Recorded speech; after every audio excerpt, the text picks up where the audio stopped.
బాగా చాదస్తం ఎక్కువైపోయింది దీనికి ఈ మధ్య. వయసు పైన పడిందిలేవే, నువ్వు ఎంత లాగితే మాత్రం పోకుండా ఉంటాయేమిటి? వస్తాయి అవి. నా లాగుడికే గాని నీ మాటే గాని నా మాట నాటుకున్నదే అమ్మా నీకు చింతామణి. ఏం మాటే? ఏం మాట ఏమిటి? ఆ భవానీ శంకరం గాని ఇంతటితో ఈడ్చి వేయవలసినది అని ఎన్ని మార్లు చెప్పా. పొట్లకాయకి బొచ్చు పురుగు పట్టినట్టు పట్టాడు. ఇంకెంతకాలమే వాడు. అమ్మా అమ్మా అది కాదే. మరి ఏమిటి?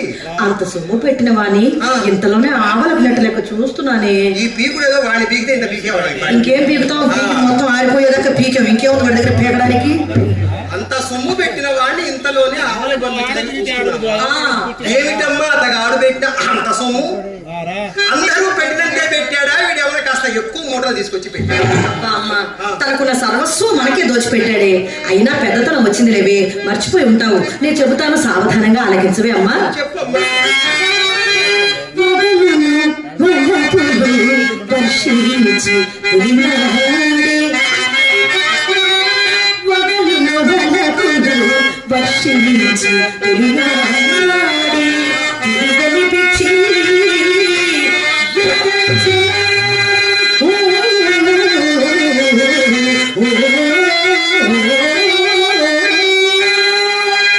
వాడికి పిచ్చెక్కించటానికి వగలు వలపులు కురిపించావటే.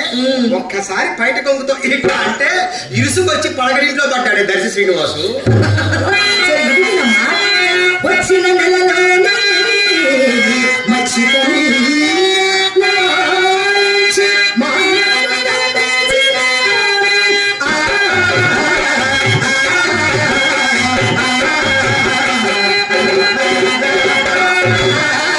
మాన్యాలు అమ్మించటానికి 4 రోజులు పట్టిందమ్మా. పొద్దున వస్తే సాయంత్రానికి 6 ఎకరాల మాగా నమ్మించాడు నా పెద్ద మనిషితో. అనుభవం ఎంత, నా అనుభవం ఎంతమ్మా? మరి ఇది విను.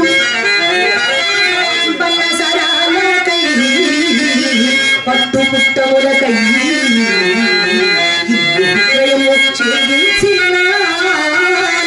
ఓసి పిచ్చి పిల్ల, వాడు ఇల్లు విక్రయం చేసింది నీకోసం నా కోసం కాదే, మరి దీనికోసం మార్చాడు.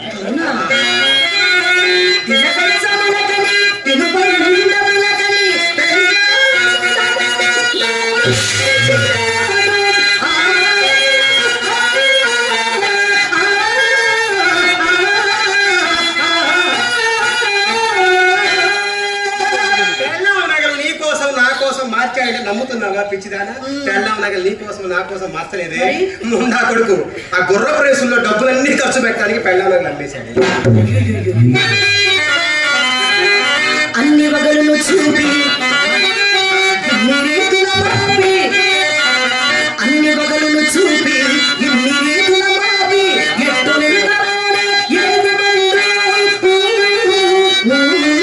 ఈ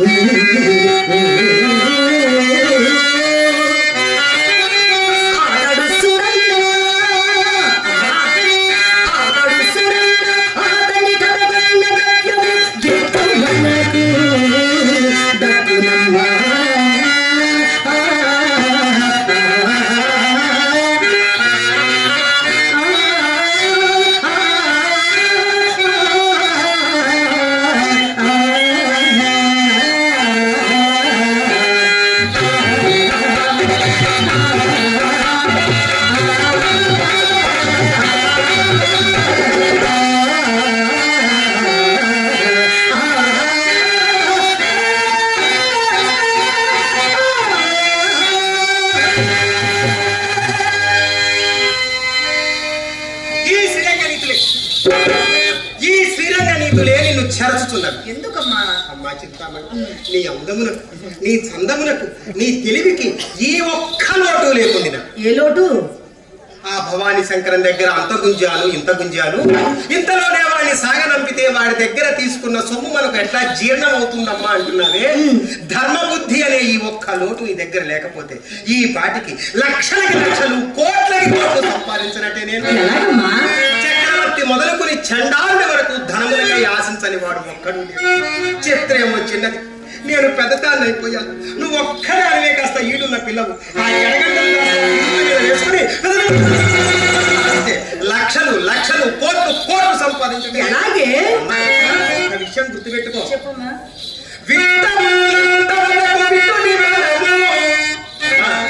డబ్బులు ఉన్నంతసేపు మన ఇంటికి వచ్చే విట్లు ఉంటాడే,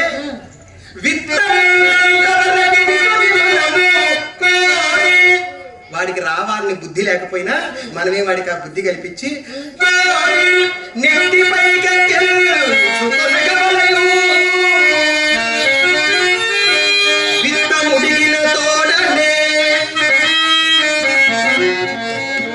ముండా కొడుకు దగ్గర డబ్బులు అయిపోయినాయని తెలియగానే, వాడి గుడ్డిలో చౌరు అయిపోయిందని తెలియగానే, వాడి దీపం ఆడుకోవడానికి సిద్ధంగా తెలియగానే,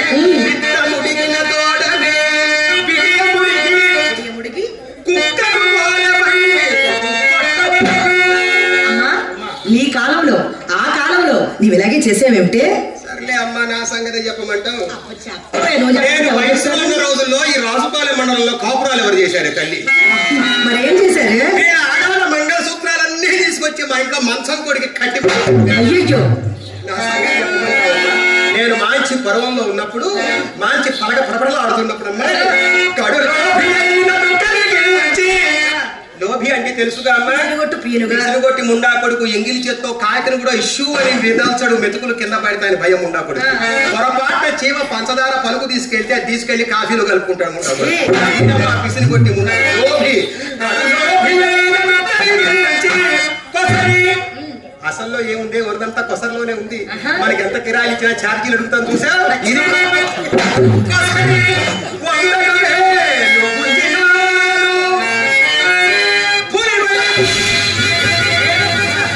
ఉన్నట్టుండి పుల్లని గట్టిగా అరిస్తే భయపడ్డానే.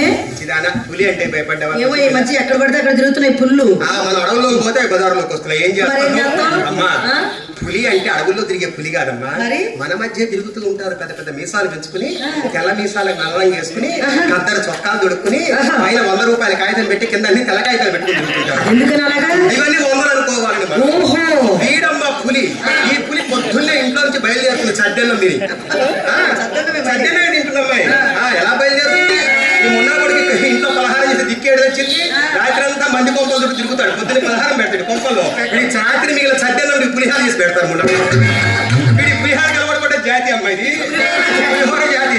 వీడి అమ్మ పొద్దున్నే ఇంట్లో నుంచి బయలుదేరుతాడు. ఇరుపక్కల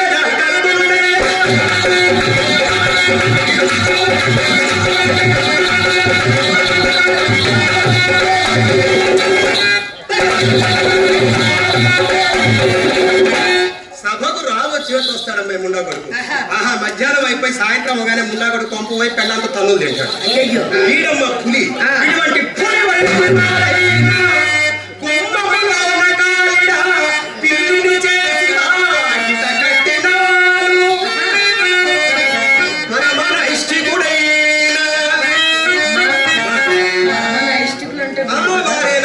వారికి గుళ్ళు గోపురాల్లో పని కానీ మన ఇంట్లో ఏం పని? గుళ్ళు గోపురాలు పగలమ్మ.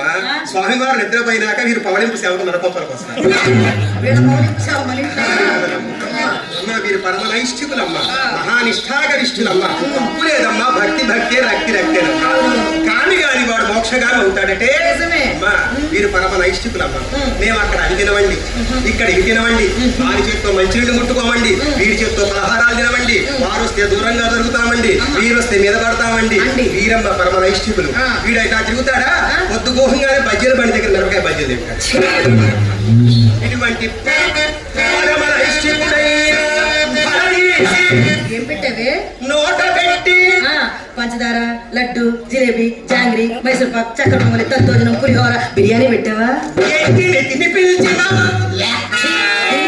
అంటే పాపం కదా. పాపం ఏమిటి? ఆ రోజుల్లో నా ఎంగిలికి ఎంత గిరాకీ ఉంది. ఎంగిలి గిరాకీనా? ఊరు గిరాకీనా అమ్మాయి? అవాంట పురుగు మందన్నా దొరికేది కానీ నా ఎంగిలి మాత్రం దొరికేది కాదు. శ్రీహరి నీ ఎంగిలి అయ్యగారి చక్కెర పొంగాలి నేను లొట్టలు వేసుకుంటూ తినేవాడు. నేను అర్ధరాత్రి కూడా తలుపులు వేసి పడుకుంటానా, తెల్లవారుజామున కళ్ళాపి తల్లుదామని తెరిస్తే తలుపు తెరిస్తే వీధి తలుపు ఒకటెనకాల పంచాలు పట్టుకుని వరుసగా పడుకునేవాడు. నేను ఎప్పుడు లేస్తానా ఎంగిలి తిందామని. అంత గిరాకీ ఉండేది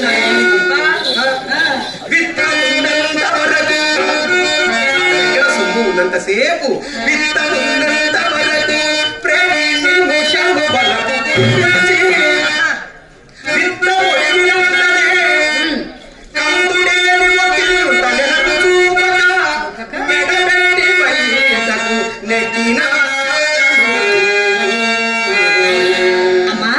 ఇంత బాగా సంపాదించావు కదా, మరి నేను పెద్దదాన్ని అయ్యేసరికి మన ఇంట పూచిక పొల్లైనా లేదు కదమ్మా. ఆ గడించిన సొమ్మంతా ఏం చేసావే అమ్మ?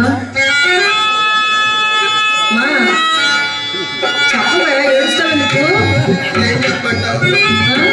వయసు వచ్చిన పిల్ల వయసు మళ్ళీ తల్లిగా అమ్మా నువ్వు వయసులో సంపాదించింది ఏం చేసావంటే ఏం చెప్పమంటావు? మరి బాగా సంపాదించావని చెప్పావు కదే.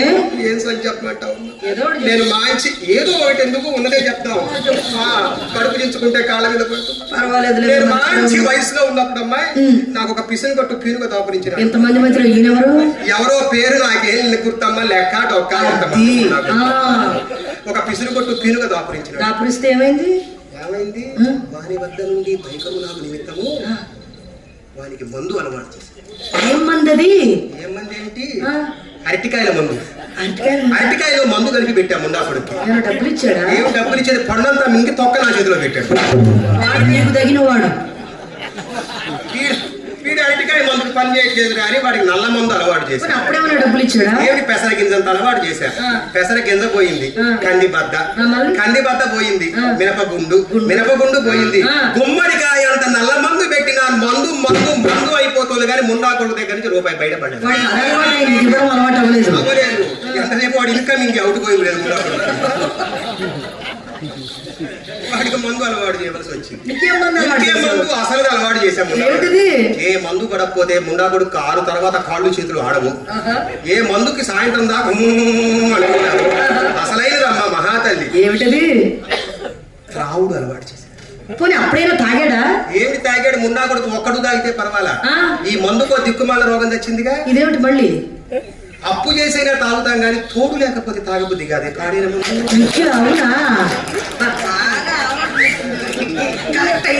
శ్రీహరి నువ్వు వేసుకుంటేనే నేను వేసుకుంటాను, నువ్వు వేసుకుంటేనే నువ్వు కూడా తాగేసావు. నా కోసం అంటే వాడి కోసం ఏదో వాడికి ఒక్క గ్లాస్ అయితే నాకు 2 గ్లాసులు అలవాటు. 2 గ్లాసులు తాగేవా? ఏదో వాడికి చిన్న చెంబు అయితే నాకు అంత పెద్ద చెంబు. ఎక్కువే. వాడికి పేప అయితే నా కోసం అంటే వాడి కోసం, వాడికి పేప అయితే నాకు గంగాళం ఎత్తాను. ఆ రోజుల్లో మంటికి 3 వచ్చేవారు. ఎవరి 3? మా కోటేశ్వరరావు గారు, అప్పారావు గారు, పుల్లారావు గారు 3 వచ్చారు. ఎందుకని ఈ 3 మాత్రం బాగా గుర్తు పెట్టుకున్నావు? అయ్యో ఆధార్ కార్డు సహా వచ్చేవాడు ఉండకూడదు మా దగ్గరికి. అది ఏం వీళ్ళ ప్రత్యేకత అని. మా కోటేశ్వరరావు గారు ఉన్నారమ్మా. క్వార్టర్ సీసా తీసుకొచ్చాను కోటేశ్వరరావు గారు. అప్పారావు గారు మహానుభావుడు అర్ధ సీసా తీసుకొచ్చేవాడు. పుల్లారావు గారు పుణ్యమూర్తి పూర్తి సీసా తీసుకొచ్చేవాడు. వారు 3 అట్లా వచ్చేవారమ్మా. మా శ్రీ మహావిష్ణువు 10 అవతారాలు ఎత్తాడమ్మా. ఎత్తాడు కదా. ఈ మందు మహాతల్లి మాత్రం 3 అవతారాలు. ఏమిటి అవతారాలు? మొట్టమొదటి అవతారం ఏమిటి? నక్క అవతారం. రెండవ అవతారం పెద్ద పులి అవతారం, 3 పంది అవతారం. ఒకదానికి కూడా సంబంధం లేదేమిటి? మొదట సంబంధం లేదమ్మా, సగం దిగినా 3 కలిసే వస్తావు ఒక దగ్గరికి. ఎలా చెప్పు? మొట్టమొదటి అవతారం నక్క అవతారం కదమ్మా. అవును. సాయంత్రం 6 దాటంగానే ముండా కొడుకులు మా వాడు చూస్తారా, వీరు చూస్తారా, సుబ్బారావు గారు చూస్తారా, వాళ్ళ అన్నగారు చూస్తారా, నక్కి నక్కి నక్కి నక్కి నక్కి నక్కి పోతాడు. ఈ నక్క అవతారం అమ్మ. ఈ నక్క మందు చుక్కబడ్డాక ముండా కొడుకు పెద్ద పులి అవతారం అయితే వాడు చూస్తే నాకేంటి, వీడు చూస్తే నాకేంటి, నా సొమ్ము నేను నాకే మందు. ఇది పెద్ద పులి అవతారం అమ్మ. ఈ పెద్ద పులి రాత్రి 10 గంటలకి కొట్టు పోసేస్తున్నాం, బయటికి పోరంటే పోటున్నా అని పక్కన మురికాల్లో పడతాడు. ముండా కొడుకు పంది అవతారం. ఈ పంది ఇప్పుడు ఎక్కడికి వెళ్తుందమ్మా? ఏ దిక్కు లేక మన కొంపలోకి ఇంటికి పోతుంది. ఇంటికి పోతే పెళ్ళం బకెట్ మొహాన పోస్తుంది. ఈ మున్నాడుకు ఏ కొంప గతి లేక మన సత్రంలో కాలు పెడతాడు. ఈ పందిని మనం ఏం చేసుకోవాలి? పంది మీద పార్ట్స్ కూడా తెల్లని వాడుకోవాలి. ఏంటనుకుంటున్నా? ఈ పంది మన కొంపలోకి మన సత్రంలో కాలు పెట్టంగానే ఈ సత్రం యొక్క ఇంటి పత్రం అసలు పత్రం మనం రాయించుకుంటాం. కుక్క బకెట్ అమూల మాన్యాలు. ఈ విధముగానమ్మా ఒక మందు, చుట్ట, బీడి, సిగరెట్, జోడాబాయిలు ఏదైనా వ్యసనం ఒక్కసారి మనిషికి అలవాటైతే వాడు అంతు చూసేదాకా అది వాడిని వదలదమ్మా. వాడు చచ్చినా వాడి వ్యసనం మాత్రం వాడిని వదలదమ్మా. చచ్చిపోయిన వాడి శవాల మీద సారా సీసాలు పెట్టి ఎంతమంది తగలబెట్టారో నాకు తెలుసమ్మా. నాకు తెలుసు. అంతంగా సంపాదించిందంతా సారా చిత్రకే సమర్పించారు. అమ్మా, వయసులో ఉండగా మనం ఎంత సంపాదించినను వార్ధక్యం వచ్చేసరికి మన జాతికి కూడు గుడ్డ ఉండాలి. అదే శాపం ఒకటి కదమ్మా.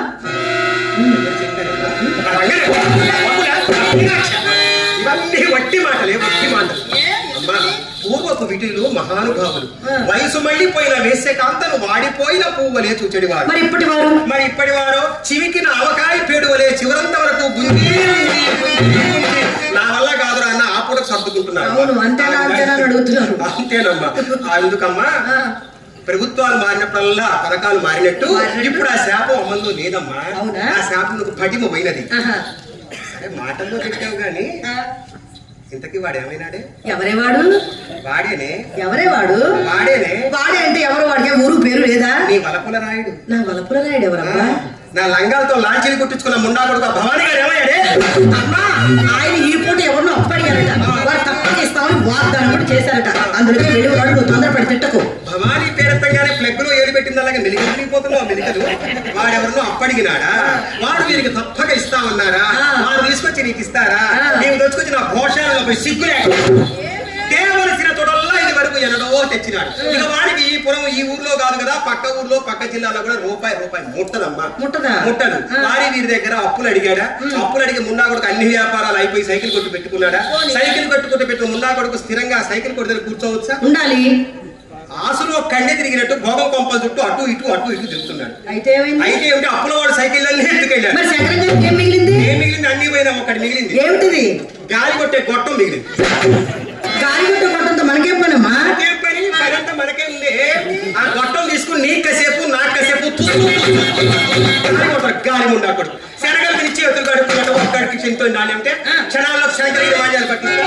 ఒక్కరికి ఇన్నాళ్ళు సరసమటే అమ్మాయి నీ వల్ల కాకపోతే నాకు చెప్పు. ముండా కొడుకు క్షణాల్లో శంకరగిరి మాన్యాలు. నీ సత్తా నేను ఎరుగుతుండే. రేపు మాపు నేనే చెప్తాను. ఊరకుండా ఊరుకునేది వీడితోనే కూర్చో. ఎవరు వారు? ఈ వారెవరు చెప్పు. సుబ్బారావు గారే. ఏట నల్లగా ఉంటాడు అతను. నలుపు తెలుపులతో మనకేం పని? మనకు కావాల్సింది రూపాయి దీపం ఆడిపేస్తే దినుసులన్నీ ఒకటే. ఏమైంది? సుబ్బారావు గారు అటు ఇటు మన కొంప చుట్టూ తిరుగుతున్నాడు. ఏ అమ్మాయి రోగం వచ్చి మన ఇంటి చుట్టూ తిరుగుతున్నాడే అమ్మా? మామూలు రోగం కాదమ్మా. ఏమిటది? అసలు రోగమే వచ్చింది. ఏమిటది? ఏ రోగం వస్తే మున్నా కొడుకు ఇంట్లో కాలు నిలవదు. ఏ రోగం వస్తే కోకల కోసం అటు ఇటు కేకలు వేసుకుంటూ తిరుగుతాడు. అవునమ్మా. అటువంటి రాకూడని రోగం వచ్చింది. ఏమిటది? ఋతువులలో వసంత ఋతువు ఎలాంటిదో రోగాలలో వలపు రోగం అలాంటిదమ్మా. వలపు రోగం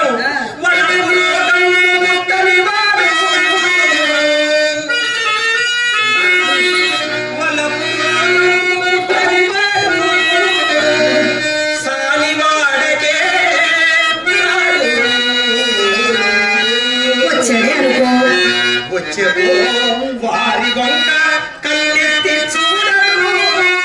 చూస్తే వారి కర్మజాలక చూసే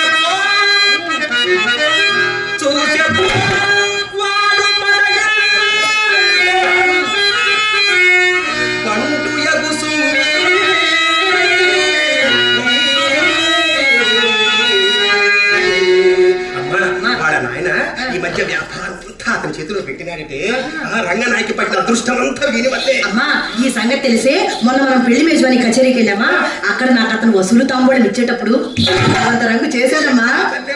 అరగంటలో 6 కాసులు అర్పించినాడే. వసూలు తాంబూలం ఇచ్చేటప్పుడు రవ్వంత రంగు చేస్తే అరగంటలో 6 కాసులు.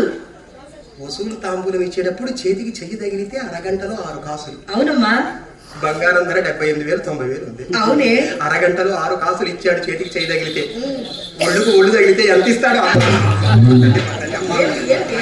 ఆయన వచ్చినప్పుడు చక్కగా ముస్తాబే ఇలా ముస్తాబ్ అవుతారంటే భోగం దాని ముస్తాబు చూస్తే బస్సులు బోల్తా పడాలి. అవి బోల్తా పడతాయనే అమ్మా నేను ఎలా ముస్తాబ్ అయ్యాను. అలా ముస్తాబ్ అవ్వాలి. అలా ముస్తాబ్ అవ్వాలి.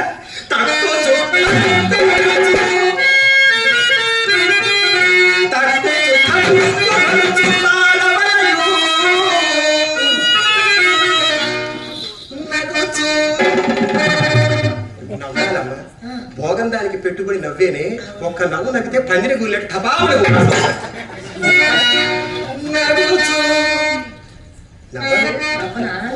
చూద్దాం. కొత్త పేస్ట్ తో పడుగు అనుకున్నాను అందరు చూపించినట్టుంది. అట్లా నవ్వుతారంటే నాకు ఈ నవ్వే వచ్చు. భోగంది నవ్వితే 6 ఎకరాల మల్లె తోట అటు ఇటు ఊగినట్టుంది. 7 మల్లెలు ఎత్తు.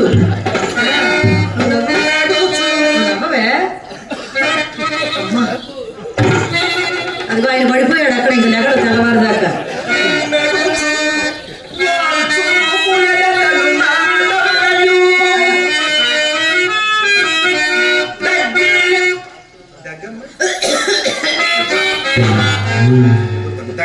వద్దమ్మా అసలు దగ్గరే వద్దు. ఎందుకు తగ్గాలమ్మా? తగ్గొద్దు. తగ్గుతా.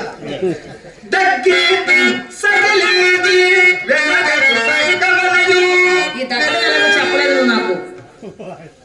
చెప్పు మరి. నువ్వు పోతే ఎవరు చెప్తారు? ఉన్నప్పుడే అన్ని నేర్పుకో.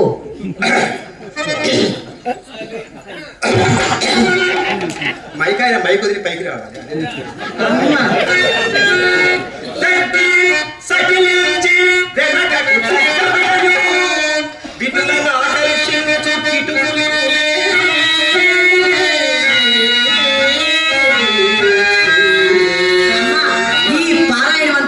చిన్ననాడే నేర్పించలేవే. ఏదో నువ్వు చేస్తుంటే చాలా ముచ్చటగా ఉంటుందమ్మా. నాకు తెలియక అడిగానేమిటి? కడుపులో పుట్టితే వల్ల మాటే గాని నా లక్షణం ఒక్కటి లేదు. అందుకే రోజు ఈ పారాయణం. నీ లక్షణం నాకు రాలేదంటే నాకు ఎవరి లక్షణం వచ్చిందో తెలుసు. అమ్మా నేను ఒక మాట అడుగుతాను, సమాధానం చెప్తానంటే. కాదమ్మా, నాకు ఊహ తెలిసినప్పటి నుంచి మన ఇంట్లో నువ్వు నేను చిత్ర నువ్వు నేను మన ముగ్గురే ఉంటున్నాం కదా. మా నాన్నగారు ఎవరే? విషయాలు తట్టుకోలేవు.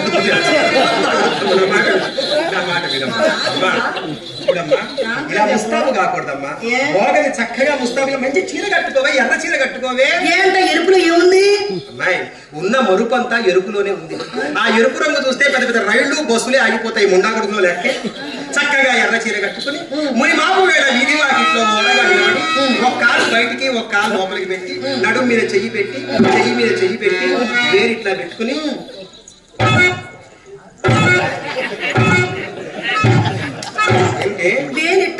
కన్నెందుకు కొడుతున్నావు? కన్ను కొడితే లోపలికి రాని. ఇవేలిట్టా అంటే మా అమ్మ ఉంది సొమ్ము తీసుకురాని. అర్థం కాకపోతే మున్నాకుడు కట్టే పడిపోతాడు. అలా విధి వాకిట్లో నిలబడి కొప్పులో పూరి పెట్టుకుని ఆకాశంలో చుక్కలు బయటపడ్డాకే చక్కని చుక్కలు గడప దాటాలమ్మాయి. పక్కపక్కన ఎవరికంటా పడకూడదు. చుక్కలు బయటకు వచ్చినప్పుడే ఈ చక్కని చుక్కలు బయటికి రావాలి. బయట నిలబడి వస్తావు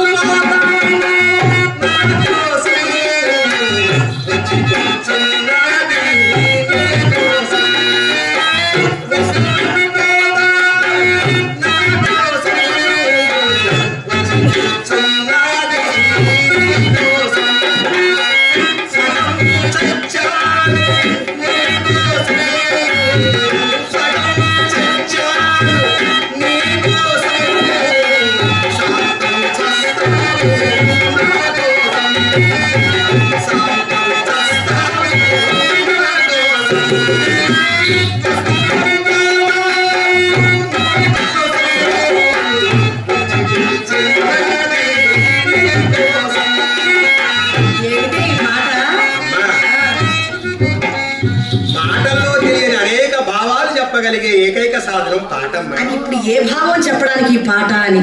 అమ్మా ఒక్కొక్కడు సొమ్ము లేకుండా అటు ఇటు తిరుగుతుంటాడు వీధిలో. అవును. అప్పుడు మనం ఈ పాట పాడామనుకోండి వాడికి అర్థం అవుతుంది. ఏమర్థం? ఏమర్థం అవుతుంది? వస్తావు పోతావు నా కోసం, వచ్చి కూర్చున్నది నీ కోసం, సగం చచ్చాను నీ కోసం, శాంతం చస్తావు నా కోసం. ఏమిటో అమ్మాయి చేపలు పట్టేవాడు ఏం చేస్తాడు? గాలం వేస్తాడు, గాలానికి ఏం ఎర్రని పెడతాడు. ఆ ఎర్ర తింటానికి చేప నీళ్ళలోంచి పైకి కిందకి వచ్చి పోతూ అవును. ఉంటుంది. అప్పుడు ఆ ఎర్ర అంటోంది, ఓ చేప చేప వస్తావు పోతావు నా కోసం, గాలం పట్టుకుని వచ్చి కూర్చున్నాడు నీ కోసం, సగం చచ్చానే నీ కోసం చేప, నువ్వు పైకి వస్తే శాంతం చేస్తానే నా కోసం. అది కాదేమ్మా, ఇప్పుడు ఇక్కడ ఎర్ర ఎవరు, చేప ఎవరు, గాలమేది? ఎర్ర వచ్చే ముండా కొడుకు, చేప వచ్చే ముండా కొడుకు. ఎర్ర నువ్వు, గాలం నేను. అమ్మా నిజంగా ఈ అర్థం వాడికి తెలిస్తే అటు నుంచి అటు పోతాడు, కానీ మన ఇంటికి వస్తాడు. అర్థం కాని వాడు అర్థం తీసుకుని వస్తాడే లోపలికి. అమ్మాయి కాబట్టి అమ్మా భోగంది ఎన్ని మెజువాని కచేరీలకు వెళ్ళినా, ఎన్ని నాట్యాలు ఆడినా రోజు నాట్యం ఆడుతూనే ఉండాలి, రోజు కచేరీలో వెళ్తూనే ఉండాలి. నలుగురు కంట పడాలి, కొంగు దాగించాలి, కోడిగా మాడించాలి, వాడి దగ్గర రూపాయో ఏదో ఒకటి ఇవన్నీ సరే కానీ ఏమీ లేకపోతే ముండా కొడుకు చెవులో చుట్ట పేకుంటుంది. అదన్న గుంజ వాళ్ళ నాన్నగారు మన ఇంటికి వచ్చే విషయం ఆయనకి తెలియకుండా ఉంటుంది ఏమిటి? తెలిస్తే మనకేమిటి, తెలియకపోతే మనకేమిటి? అమ్మాయి మనతో పాటు మన ఇంటికి వచ్చే వాళ్ళకు కూడా ఎగ్గు సిగ్గులు ఎప్పుడో ఏటగలిసినాయి. మనకు కావాల్సింది పైసలు. పైన తండ్రి ఉంటే కింద కొడుకుంటాడు. మనకేంటి మనకేనా అంతే. మాటల్లో బట్టి మర్చిపోయాలి. పొద్దుటనంగా పంపించా ఈ చిత్రం తనకు అవునమ్మా, ఉదయం నుంచి రాలేదు అది.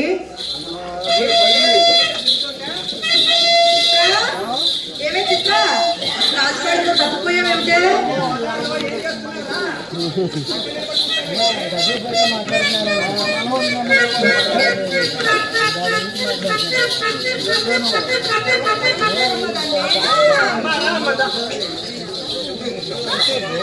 అమ్మా రా మదా, ఇద్దరు నేను అక్క ఇద్దరు.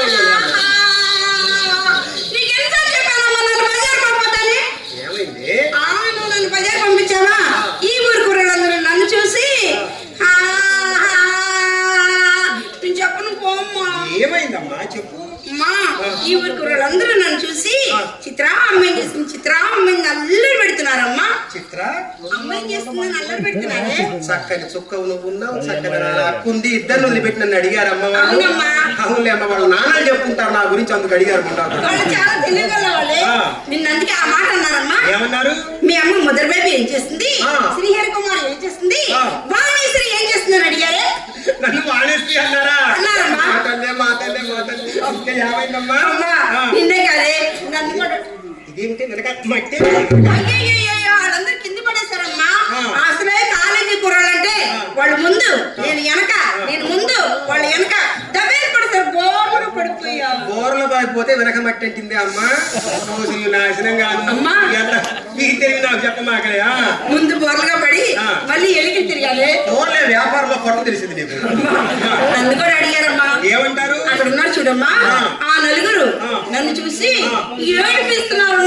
ఏమన్నారు? ఏమన్నారు చెప్పనా? గాజువాక పైన గాజుల రంగాదా, గాజువాక పైన గాజుల రంగాదా,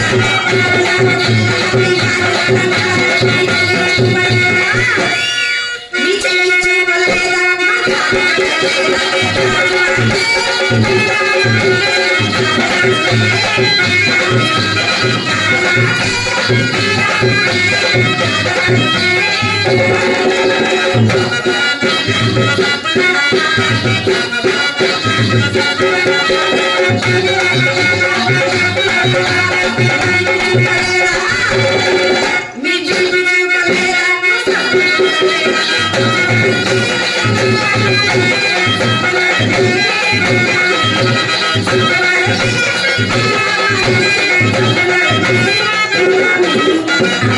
అని ఏడిపిస్తున్నారా అమ్మా? అవునమ్మా. ఎవరన్నా ఎదురు చూస్తున్నారంటే చూస్తున్నారమ్మా. అమ్మా ఇంతకు ముందు నేను వాకిట్లో ఉంటే ఎవరో ఎవరే? ఏంటమ్మా అర్థం చూసుకో నువ్వు. అమ్మా ఇంతకు ముందు వాకిట్లో ఉన్నప్పుడే అయినమ్మా. అమ్మా మళ్ళా ఏమిటే? అమ్మా ఎవరు? సుబ్బారావు గారు కొడుకుంటమ్మా, చిన్న సుబ్బారావు గారు వచ్చారమ్మా. నన్ను చూసి చిత్ర ఇక్కడ అన్నారే. ఏంటా నీళ్ళ కింద నుంచి పైకి పై నుంచి కిందికి గదిగా చూసారే వాడు చూస్తాడంటావే ఇంకేం చేయడు. అమ్మా ఒక మాట అడిగారే ఏమడిగాడు? చిత్ర అక్క ఏం చేస్తుంది అన్నాను. నువ్వేం చెప్పావు? నేనేం చెప్పానో తెలుసా? ఏమండి అక్క మేడపైన గదిలో చక్కగా ముస్తాబోతుందని చెప్పేశాను. సత్యాన్ని నేను బోర్ర పడుతుందని చెప్పకపోయినావు. సిగ్గు లేకపోతే సరే ఎవరన్నా ఇంటి ముందుకు వచ్చి అక్క గురించి అడిగితే ఏమని అడగాలి? ఇప్పటిదాకా మీకోసమే కళ్ళల్లో ఒత్తులు వేసుకుని ముద్ద కూడా దిగమంగకుండా ఎదురు చూసి ఇప్పుడే లోపలికి వెళ్తే మీరు వచ్చారు. పట్టగా వచ్చిన చేప పైకి తేలిందమ్మా. మన అదృష్టం పండిపోయిందమ్మా. అమ్మా ఈ పాడు వృత్తి నేను చెయ్యలేనమ్మా.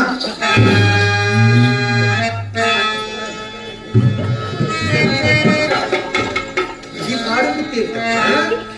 మన కుల వృత్తి మనం చేసుకుంటున్నాం కానీ ఇది పాడు వృత్తి ఏమిటే పిచ్చిదానా? చూడు, పెళ్ళాలు పక్కలోకి రానిపోతే ఈ ముండా కొడుకులు ఊరి మీద పడి ఊరిని ఎక్కడ నాశనం చేస్తాను అని మనం తయారయ్యాలి. మనకింత వెలగట్టి వెలయాళ్ళు అని మన మొహాన రాశారమ్మా. మన కుల వృత్తి మనం చేసుకుంటున్నాం కానీ ఎప్పుడూ నాశనం చేసేది అది కాదమ్మా. నా మనసు తను ఎప్పుడో ఆ శ్రీకృష్ణ భగవాన్ ఎందు లగ్నం చేశాని నన్ను అట్టే బలవంత పెట్టకమ్మా. మా తల్లి నేను మాత్రం నీ మాట కాదంటానమ్మా. చూడమ్మా, నీ మనసు అంతా కృష్ణుడికి అప్పచెప్పమ్మా. మనసు ఆయనకి అప్పచెప్పు. అసలు నా గుళ్ళు నాకు అప్పచెప్పు. అసలు ఆయన చూసుకుంటాడు, మిగిలింది నేను చూసుకుంటాను. లేకపోతే సరే రంగా అంటే సొమ్ములు రాస్తా. అయితే ఇదేమిటండి? బ్రాహ్మణికి నత్తి, భోగందానికి భక్తి, రాజకీయ నాయకుడికి ఒకే పార్టీ మీద అనురక్తి ఉంటే వ్యాపారం ఎలా సాగుతుంది? వ్యాపారం ఏ అమ్మా? మనసంతా కృష్ణ పరమాత్మ లయం చేశావా? అమ్మాయి చూడు చింతామణి, శ్రీకృష్ణ భక్తులకి మనకు తేడా లేదమ్మా. శ్రీకృష్ణ భక్తులు నామాలు పెట్టుకుంటారా? మనము ఊళ్ళో వాడికి నామాలు పెడతాం. శ్రీకృష్ణ భక్తులు కాళ్ళకి గజ్జలు కట్టుకుంటారు, మనము కాళ్ళకి గజ్జలు కట్టుకుంటాం. శ్రీకృష్ణ భక్తుల చేతుల్లో చిరతలు ఉంటాయి, మన చేతుల్లో తాళాలు ఉంటాయి. శ్రీకృష్ణ భక్తులు బిగదీసి పంచెలు కడతారు, మనం నాట్యం ఆడినప్పుడు బిగదీసి కచ్చాలు అవి కడుతుంటాం. శ్రీకృష్ణ భక్తులు ఒంటికి సుగంధాలు పూసుకుంటారు, మనము ఒంటికి సుగంధాలు పూసుకుంటాం. శ్రీకృష్ణ భక్తులది ఆ పరపురుష సంధానం, మనది కూడా పరపురుష సంధానం. కాకపోతే తేడా ఒక్కటి, వాళ్ళదేమో భక్తి, మనదేమో రక్తి. అదొకటే కనపడింది ఏమిటే తేడా నీకు? కృష్ణ భక్తులు ఎక్కడికైనా పూజింపబడతారు, గౌరవింపబడతారు. కానీ మనం వీధులకు వెళ్ళాలంటే సిగ్గుపడాలి, ఇంట్లోనే ఉండాలి. అది నేనాంటి దానికి. అమ్మా, మీ అక్క నా మాట వినట్లేదు. చూడమ్మా చింతామణి, పాపిడి మెరిసినాక అందరూ పతివ్రతలేనే తల్లి. దీపం ఉన్న కానీ ఇల్లు చక్క పెట్టుకోవాలి. నా మాట వినవే. అన్నయ్య చెప్పమ్మా, ఈ పాడు వృత్తి నేను చెయ్యనంతే చచ్చినా చెయ్యను.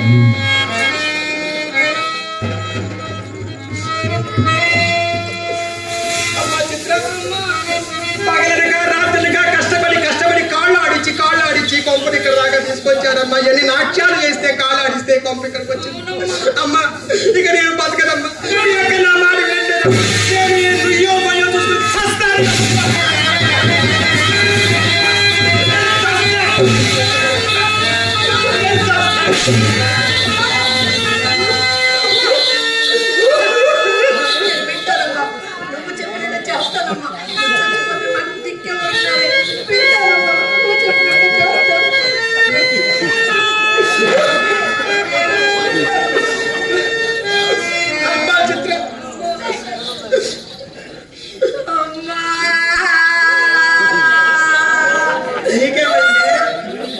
చచ్చిపోతే నాకు పెళ్ళి చేస్తారమ్మా.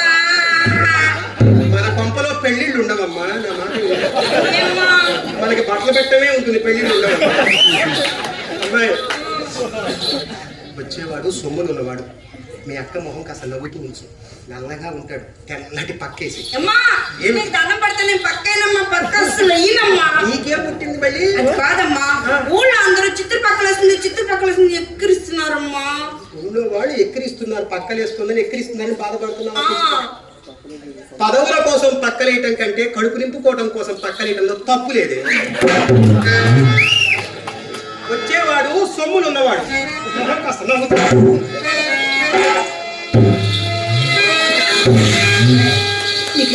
ఎన్నిసార్లు చెప్పాను ఇలాంటి పాడు మోసం రావద్దని? ఏం చెప్పకుండానే ఆ సుబ్బారావు గారి విషయం అమ్మకి తెలిసింది. ఊళ్ళో తేరగా తిరుగుతున్నావు, సరిపోలేదా? ఇలాంటి కప్పుడు మోసం వచ్చి నన్ను బాధ పెడితే కానీ నీకు ఆనందంగా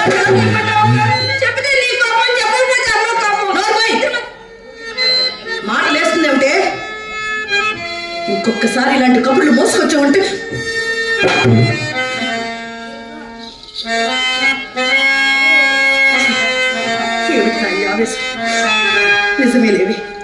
ఇలాంటి పాడు కబుర్లు మోసుకురాకపోతే అది నీ ఇంట్లో ఉండను కదా. ఆడపిల్లవు, అందులో చిన్న పిల్లవు. నేటి సమాజంలో ఎక్కడికి వెళ్ళి బ్రతుకుతావు, ఎలా బ్రతుకుతావు చెప్పు. నా కర్మ ఇలా ఉన్నప్పుడు నిన్నని ఏం లాభమే. వెళ్ళు, లోపలికి వెళ్ళు, వెళ్ళమ్మా. కూడా చెప్పనక్క. నువ్వు ఏడిస్తే నాకు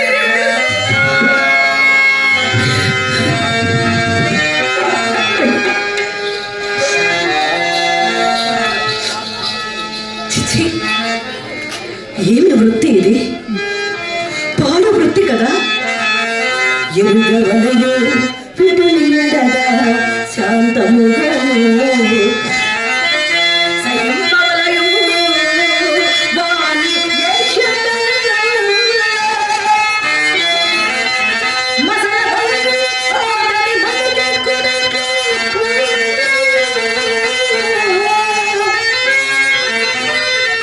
ఊడిపడు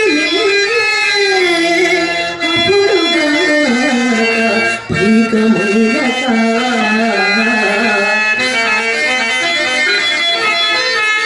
కృష్ణ కృష్ణ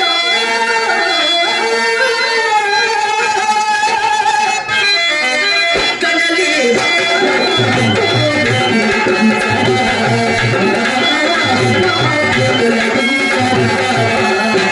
కృష్ణ కనలే